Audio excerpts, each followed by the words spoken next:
오늘 하나님의 말씀은 잠언 23장 15절부터 35절 말씀입니다. 내 아들아, 만일 내 마음이 지혜로우면 나 곧 내 마음이 즐겁겠고, 만일 내 입술이 정직을 말하면 내 속이 유쾌하리라. 내 마음으로 죄인의 형통을 부러워하지 말고 항상 여호와를 경외하라. 정령이 내 장래가 있겠고 내 소망이 끊어지지 아니하리라. 내 아들아, 너는 듣고 지혜를 얻어 내 마음을 바른 길로 인도할지니라. 술을 즐겨하는 자들과 고기를 탐하는 자들과도 더불어 사귀지 말라. 술 취하고 음식을 탐하는 자는 가난하여질 것이요, 잠자기를 즐겨하는 자는 헤어진 옷을 입을 것임이니라. 너를 낳은 아비에게 청종하고 내 늙은 어미를 경히 여기지 말지니라. 진리를 사되 팔지는 말며 지혜와 훈계와 명철도 그리할지니라. 의인의 아비는 크게 즐거울 것이요, 지혜로운 자식을 낳은 자는 그로 말미암아 즐거울 것이니라. 내 부모를 즐겁게 하며 너를 낳은 어미를 기쁘게 하라. 내 아들아, 내 마음을 내게 주며 내 눈으로 내 길을 즐거워할지어다. 대저 음녀는 깊은 구덩이요, 이방 여인은 좁은 함정이라. 참으로 그는 강도같이 매복하며 사람들 중에 사악한 자가 많아지게 하느니라. 재앙이 뉘게 있느뇨, 근심이 뉘게 있느뇨, 분쟁이 뉘게 있느뇨, 원망이 뉘게 있느뇨, 까닭 없는 상처가 뉘게 있느뇨, 붉은 눈이 뉘게 있느뇨. 술에 잠긴 자에게 있고 혼합한 술을 구하러 다니는 자에게 있느니라. 포도주는 붉고 잔에서 번쩍이며 순하게 내려가나니 너는 그것을 보지도 말지어다. 그것이 마침내 뱀같이 물 것이요, 독사같이 쏠 것이며, 또 내 눈에는 괴이한 것이 보일 것이요, 내 마음은 구부러진 말을 할 것이며, 너는 바다 가운데에 누운 자 같을 것이요, 돛대 위에 누운 자 같을 것이며, 내가 스스로 말하기를 사람이 나를 때려도 나는 아프지 아니하고 나를 상하게 하여도 내게 감각이 없도다. 내가 언제나 깰까 다시 술을 찾겠다 하리라. 아멘. 오늘 하나님 말씀의 제목은 성령으로 충만하라입니다. 오늘 본문은 많은 부분을 통해 술 취함을 경고하고 있습니다. 19절부터 21절은 술을 즐겨하는 자와 가까이 하지 말라라고 경고합니다. 또 29절부터 35절 말씀은 술 취함의 위험성을 경고하고 있습니다. 성경은 술 자체를 죄로 여기지는 않지만 그것을 즐겨하거나 취하는 것은 방탕한 것이라고 분명하게 말하고 있습니다.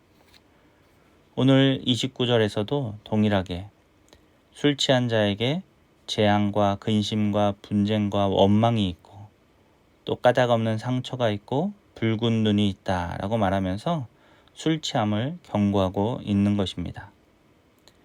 29절 말씀부터 쭉 읽어보면 술 취한 자에 대한 묘사를 하고 있는데 이것이 아주 현실적입니다. 이 술 취함의 문제는 무엇이냐면 먼저 사람이 방탕하여진다라는 것이죠.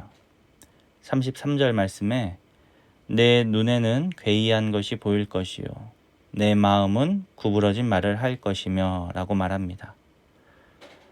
잠언에서 눈과 귀는 지혜와 관련이 있는 그 사람의 기관으로 그렇게 설명하고 있습니다. 귀로 듣고 눈으로 보는 것, 이것이 모든 그 지혜의 시작점이 되기 때문에 그렇습니다. 하나님의 말씀을 보고 들으면 말씀에 기록된 하나님의 지혜를 얻게 되는 것이죠. 그런데 술 취하게 되면 어떻게 됩니까? 보는 것과 또 마음의 판단이 흐려지게 된다라는 거예요. 정상적인 사람은 제대로 보고 그 본 것을 가지고 마음에 정직하게 판단을 하게 되지만, 그러나 술에 취하면 보고 판단하는 눈과 마음이 온전하지 못하다라고 성경은 경고하고 있는 것입니다. 술 취한 사람이 실수가 많고 또 때로는 폭력적이며 쓸데없는 말을 많이 하는 것을 우리는 경험하였습니다. 하나님이 주신 이성이 자기를 통제하지 못하고 술의 지배를 당하여서 어리석은 말과 행동을 하게 되는 것입니다. 그러니까 술에 취한다라는 것은 벌써 이런 문제들을 갖고 있는 거죠. 그런데 문제는 이것만이 아닙니다.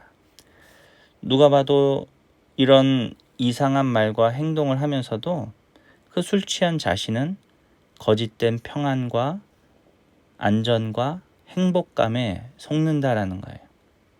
35절 말씀.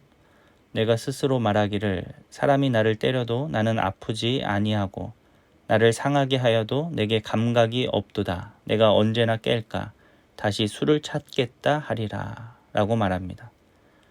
그러니까 자신이 큰 어려움과 고통 가운데 있어도 술에 취하게 되면 아프지 않고 감각이 없어서 편안하다라고 그렇게 말을 하게 된다라는 거예요.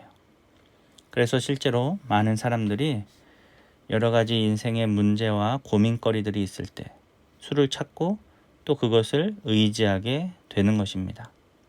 술은 현실의 고통과 어려움을 잠시 잊게 해주기 때문에 그렇습니다. 그런데 문제는 이것이 말 그대로 잠시 잊게만 할 뿐이지 온전한 해결책이 될 수 없다라는 거예요. 술에서 깨면 또다시 근심과 걱정과 또 후회가 몰려오게 되는 것 아니겠습니까? 그래서 사람들은 또다시 이것을 잊고자 술을 찾게 되고 그러다 보면 술에 중독이 되게 되는 것입니다. 그래서 본문 32절 말씀에 술을 뱀과 독사에 비유합니다. 술을 즐겨하고 취하기를 좋아하는 그 사람을 물고 쏠 것이다 이렇게 말합니다. 독사는 사람의 생명을 위협하는 무서운 동물이죠. 술이 그와 같아서 한 사람을 파멸로 이끌 수 있음을 본문은 경고하고 있는 것입니다. 그래서 본문은 술 취함을 경고할 뿐 아니라 20절 말씀에서 술을 즐겨하는 자도 멀리하라 그렇게 말합니다. 왜냐하면 사람은 누구나 주변 환경에 영향을 받기 때문입니다.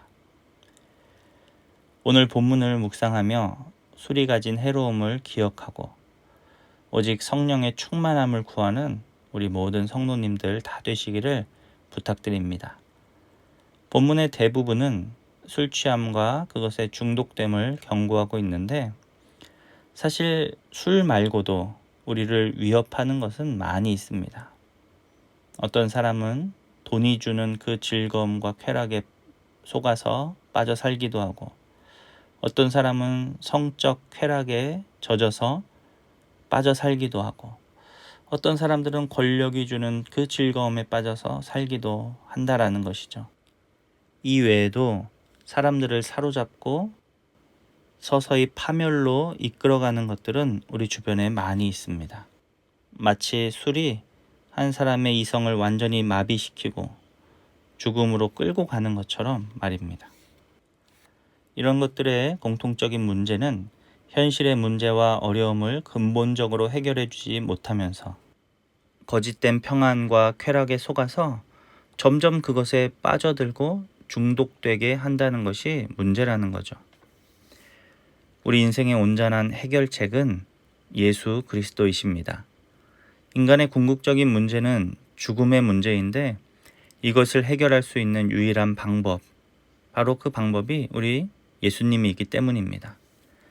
그러므로 우리는 우리를 사로잡고 거짓된 평안과 안전을 말하는 모든 것을 끊어내야만 합니다.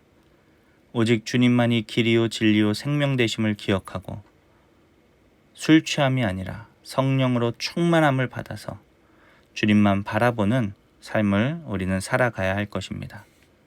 사랑하는 우리 모든 성도님들이 성령의 충만함을 받고 오직 주님과 동행하는 복된 삶을 사시기를 주님의 이름으로 축복합니다. 기도합니다. 하나님 아버지, 오늘도 말씀을 통하여 주님만이 우리의 소망임을 깨닫습니다.